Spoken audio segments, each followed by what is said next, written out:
بلخ کې پولیسو ته یونیفورم وویشل شو.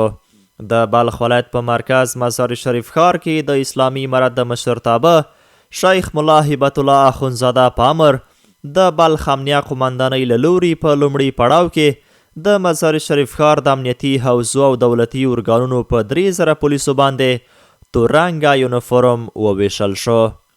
د بلخ ولایت امنیه قمندانۍ کې د پولیسو د یونیفورم یا رسمي لباس د ویشلو پروګرام نیول شوی و چې د بلخ ولایت والی محمد داود مزمل سربیره د امنیه قمندانۍ قمندان مطیع الله سیف الله، د امر بالمعروف رئیس سردار محمد حیدری، د مزار ښاروال قدرت الله طارق، د پوهنې رئیس عبدالجلیل شهید خیل او همداراز ګڼ شمېر دیني عالمانو، مجاهدینو او امنیتي سرتیرو پکې ګډون کړی و. د بلخ ولایت والی مولوي محمد داود مزمل وویل په مجاهدینو باندې یونیفورم ویشل د اسلامي امارت د مشرتابه امر و چې موږ پلی کړ. دا وایي ټولو ته پکار ده چې د امیرالمؤمنین امر قبول کړي. محترمو، دا کم یونیفورم چې موږ تاسو ته راکول شوی دی دا زموږ ستاسو د مشرتابه د طرف څخه د وزارت داخلې د مقام، د ریاست الوزرا د مقام او د شیخ صاحب مبارک د مقام د خوا څخه تعین شوی دی، معلوم شوی دی. دا یو امانت دی موږ تاسو ته راکول شوی دی. موږ تاسو باید د یونیفورم ته د نور عامو کالو او عامو کپړو په سترګه ونه ګورو، ځکه د هغوی انتخاب موږ تاسو ځان ته کوو. دا د امیرالمؤمنین د طرفه موږ تاسو ته انتخاب شوی دی. دا د ریاست الوزرا د مقام د طرفه انتخاب شوی دی. دا د وزارت داخلې د مقام د طرفه انتخاب شوی دی. موږ تاسو ټول مجاهدین، مشران یو که کشران یو، مسؤلین او غیر مسؤلین باید د دې یونیفورم احترام وکړو او د دې یونیفورم څخه هغه ګټه، هغه استفاده واخلو چې د کوم هدف دپاره، د کوم مقصود دپاره دا یونیفورم موږ تاسو ته سپارل شوی دی. دغه راز د بلخ قمندانۍ د امنیت امیر عبدالحی عابد د اسلامي امارت د ملاتړ سربیره وویل پکار ده چې د امیرالمؤمنین اطاعت وشي ځکه په ټولو مجاهدینو باندې واجب دی. دا د شکر ځای دی الحمدلله چې داسې یو نظام نن موږ ته الله نصیب کړی دی.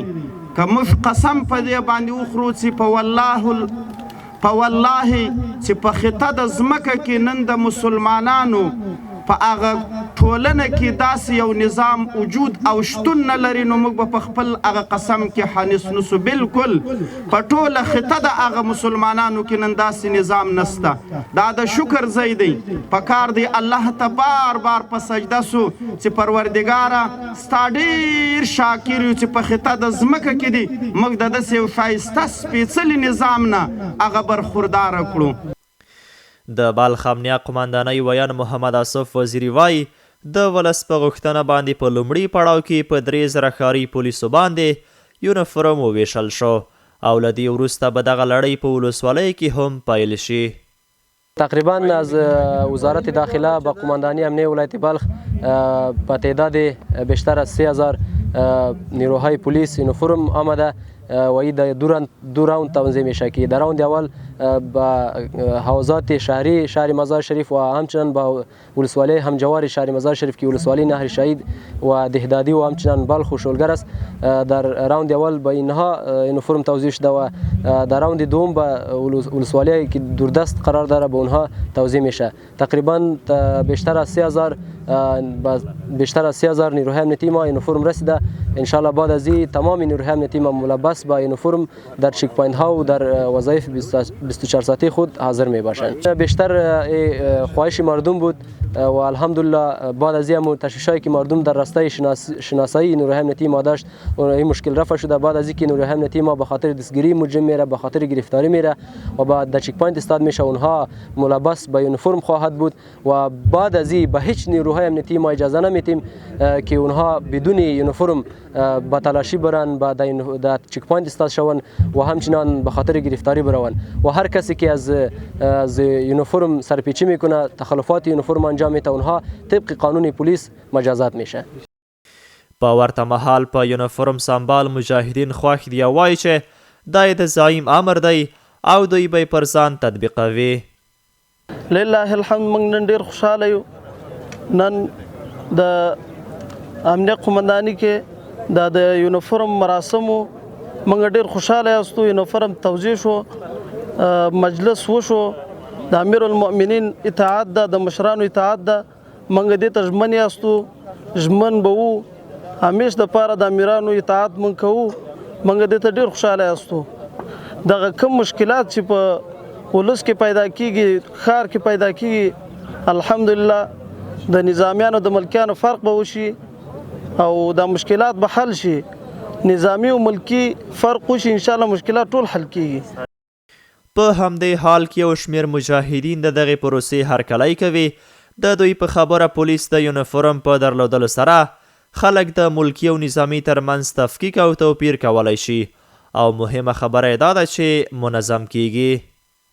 ثم الحمدلله چې نن د افغانستان د اسلامي امارت د بلخ ولایت د امنیه قومندانۍ او د ټوله پرسونل تر قومندان امنیه نیولې تر یو فرد مجاهد پورې لله الحمد چې ټوله نن په نظامی نظام کې او په نظامی ملبسي کې ټوله ملبس وه. نو لله الحمد د دې ملبسي چې کوم د یونیفورم دی دا به د افغانستان د اسلامي امارت دپاره او بالخصوص د امنیتي ستونزو دپاره او دا به د افغانستان د اسلامي امارت دپاره به ډېر مفادي، ځکه د امیر المؤمنین چې کوم لله الحمد زموږ شیخ صاحب هیبت الله حفظه الله اخوندزاده دی او زموږ امیرین دي داسې سوچ و فکر داسې فیصله نه کوي چې هغه دي د افغانستان د ولس په تاوان کې وي. نو لله الحمد چې دا به د آینده دپاره په ښار کې کم کارونه کیږي، یو څوک د مجاهد په حیث باندې راسي او د یو ولس سره یو خواګړی کې او یا داسې یو شی ولس ته دغه کې چې هغه د امارت د بدنامۍ دپاره وي. نو لله الحمد د دې ملبسې سره او د دې یونیفورم سره به د هغه کس و د مجاهد فرق به وشي. د یادونې وړ ده چې د بلخ ولایت سربیره د هیواد په ټولو ولایتونو کې د اسلامي امارت د مشرتابه د امر پر بنسټ د یونیفورم د ویشلو لړۍ پیل شوې ده.